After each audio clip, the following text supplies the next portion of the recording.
खैबर खिंडी मधून आलेल्या आर्याच्या औलादीने या देशामध्ये जातीचं विश्वली पेरली, ग्रंथाची निर्मिती केली आणि आम्हा बहुजनाला सांगितलं, क्या हो रहा है यार, सेटिंग बराबर करो। आम्हा बहुजनाला सांगितलं की ब्राह्मण जन्मले ब्रह्मदेवाच्या मुखातून, क्षत्रिय जन्मले ब्रह्माच्या बाहूतून, वैश्य जन्मले ब्रह्मदेवाच्या मांडीतून आणि शूद्र जन्मले ब्रह्मदेवाच्या पायातून। कोणी सांगितलं? ब्राह्मणाईच्या पोत्यांनी सांगितलं, पोती पुराणांनी आम्हाला सांगितलं की ब्रह्मदेवाच्या तोंडातून म्हणे ब्राह्मण जन्मले, ब्रह्मदेवाच्या बाहूतून म्हणे क्षत्रिय जन्मले, ब्रह्मदेवाच्या मांडीतून म्हणे वैश्य जन्मले आणि ब्रह्मदेवाच्या पायातून म्हणे शूद्र जन्मले। काय कमाल आहे, आमच्या देशामध्ये ब्रह्मदेव बाळातीन झाला। आम्हा बहुजनाला बनवलं, ब्रह्मदेव बाळातीन झाला। हे ब्रह्मदेव जेव्हा बाळातीन होऊ लागला तेव्हा मी त्याच्या जवळ असायला पाहिजे होतो, म्हणजे त्याला कळा कुठून आल्या ते मला जवळून पाहता आले असते। त्याच्या कळेचा केंद्रबिंदू कुठे आहे ते मला जवळून पाहता आला असता। अरे ब्रह्मदेव बाळातीन झाला, झाला तर झाला रे, पण गरोदर कोणाकडून राहिला हे काम नाही सांगितलं।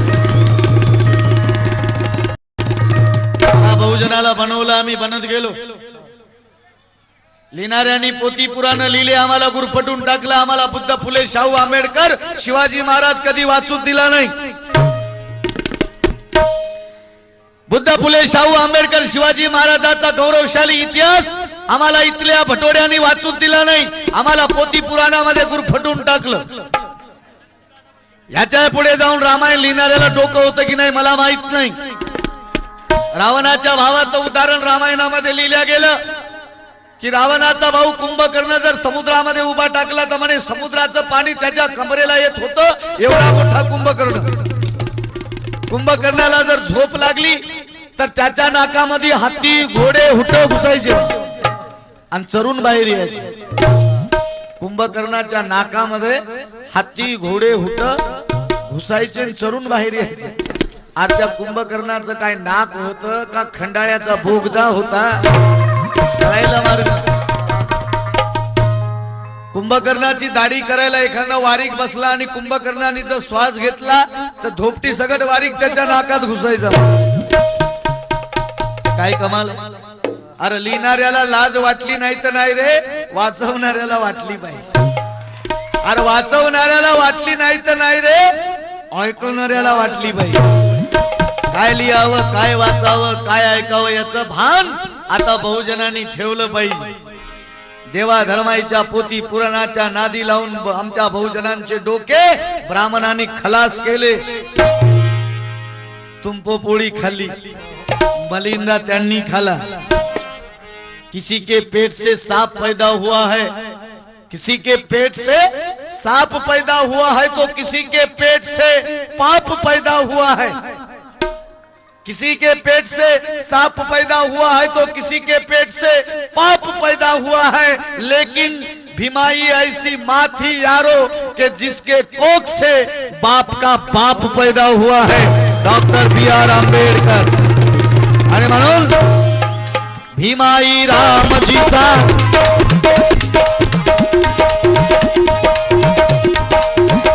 हा भीमाई रामजीचा बाळ होता, भीमाई रामजीचा तू बाळ होता। नीच रूढीचा तू काळ होता, नीच रूढीचा तू काळ होता, नीच रूढीचा तू काळ होता। बोधिवृक्षाची जिंदली छाया, बोधिवृक्षाची जिंदली छाया, प्रथमा करीतो वंदन तुला भीमराया।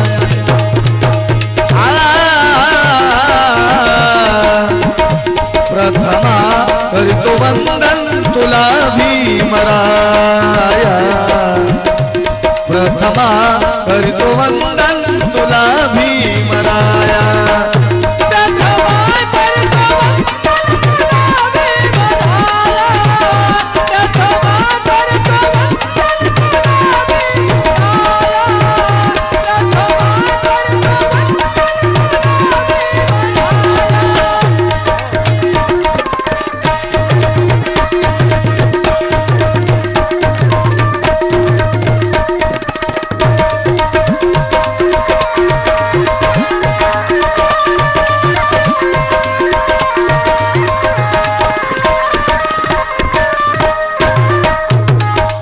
ऐका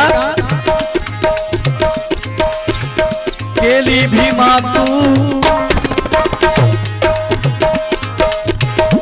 केली भीमा तू केली भीमा तू ऐशी करणी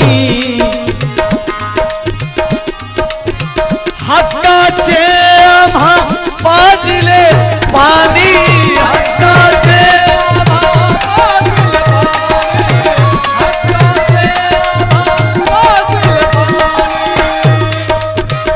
भटकत होतो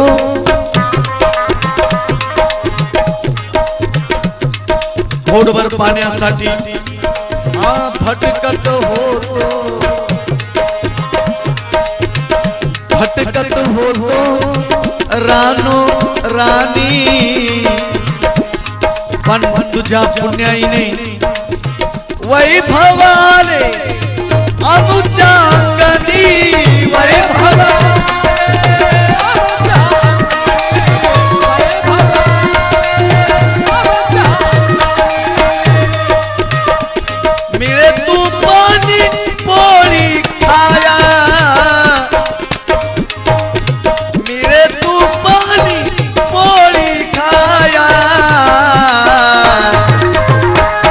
केली भीमा तू ऐशी करणी अरे हक्काचे आम्हा पाजविले पाणी पण तुझ्या जन्माच्या आधी माझी माय पहिलंची मारीन घोडभर पाण्यासाठी माई साहेबाला दया करायची उन्हाळा दिवस डोक्यावर मोळी काखेला बाळ पुण्या सवर्णाच्या बाईला आमच्या मारणीची दया आली नाही म्हणून वामन दादाने गाणं लिहिलं होतं माझ्या माईची व्यथा गाण्यातून सांगितली होती दादा लिहितात माझी माय म्हणायची बाबासाहेब जन्मण्याच्या अगोदरची त्या सवर्णाच्या बाईला अगं मी लय नाही मागत भरग आणि माझा युलस गाडग माई साहेब मी लय नाही मागत भरग माझा युलस गाडग पाणी वाढ ग माय पाणी वाढ ग पाणी वाढ ग माय पाणी वाढ ग पाणी वाढ ग माय पाणी वाढ ग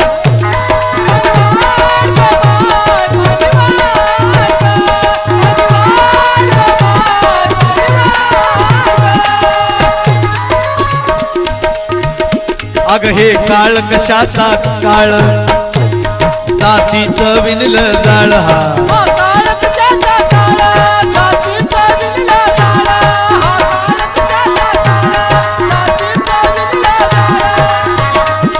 पाण्याच्या घोटासाठी पाण्याच्या घोटासाठी तळमळतय माझं बाळ पाण्याच्या घोटासाठी तळमळतय माझं बाळ पाण्याच्या घोटासाठी तळमळतय माझं बाळ पाण्याच्या घोटासाठी तळमळतय माझं बाळ भरून काढ तू एक पोहऱ्या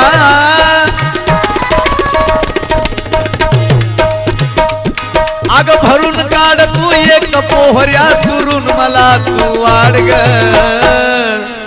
काय व्यथा होती माझी माझ्या आईची भरून काढ एक पोहऱ्या दुरून मला तू वाढ ही आमची कहाणी आहे पण आज बाबासाहेब आंबेडकरांच्या पुण्याईने डायरेक्ट तळ्याचं पाणी नळानं आमच्या रानात येऊन पडत आहे आम्ही एवढे भाग्यशाली झालो, एवढे वैभवशाली झालो. 10-10 लाखाचा बंगला बांधला, 20-20 लाखाच्या हवेल्या बांधल्या, अंगणामध्ये बोर मारला, बटन दाबलं की डायरेक्ट टाकी भरत आहे.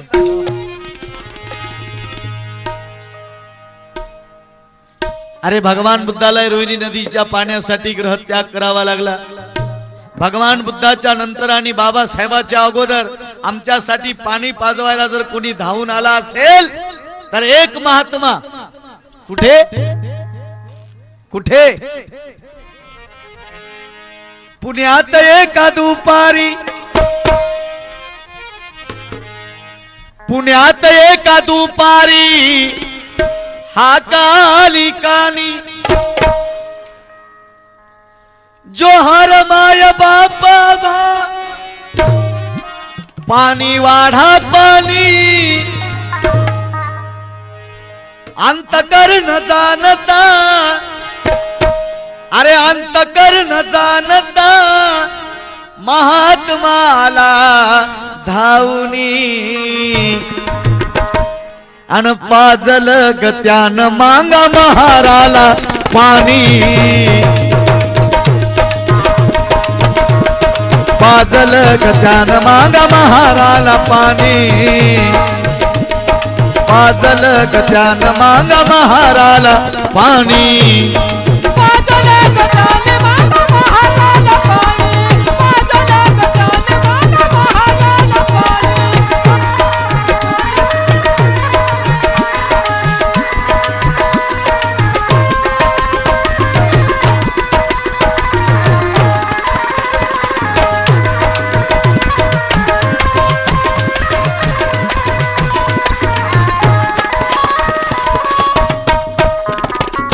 पाजलं गत्यानं मागा महाराला पाणी. परवा नाही केली, परवा नाही केली गाव विरोधात गेला. गाव विरोधात गेला. गाव विरोधात गेला. अरे माग मारा पाण्याचा हौद खुला केला. हौद खुला केला. हो हौद खुला केला. बंड पुकारुणी, बंड पुकारुणी असा ज्योती सावित्रीनं. ज्योती सावित्रीने. हो ज्योती सावित्रीने. मनुच्या जिव्हारी पहिला वार केला. पहिला वार केला. हो पहिला वार केला. जातीवादी सैतानाची, जातीवादी सैतानाची तोडून आणि पाणी. आणि तदनंतर बाबासाहेब आंबेडकराला महाडच्या 14 तळ्याचा सत्याग्रह करावा लागला. महात्मा ज्योतिबा फुलेंनी, माता सावित्रींनी पिण्याच्या पाण्याचा हौद खुला केला.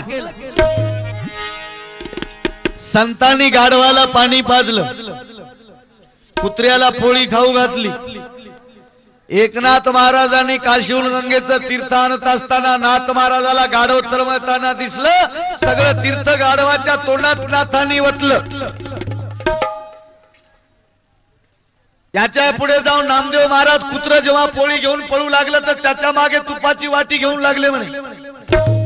कुत्र्याला म्हणले देवा नुसती पोळी कशी खाताय, तुपही लावून खा. याच्या पुढे जाऊन संत ज्ञानेश्वरांनी म्हणे रेड्याला वेद बोलायला लावले.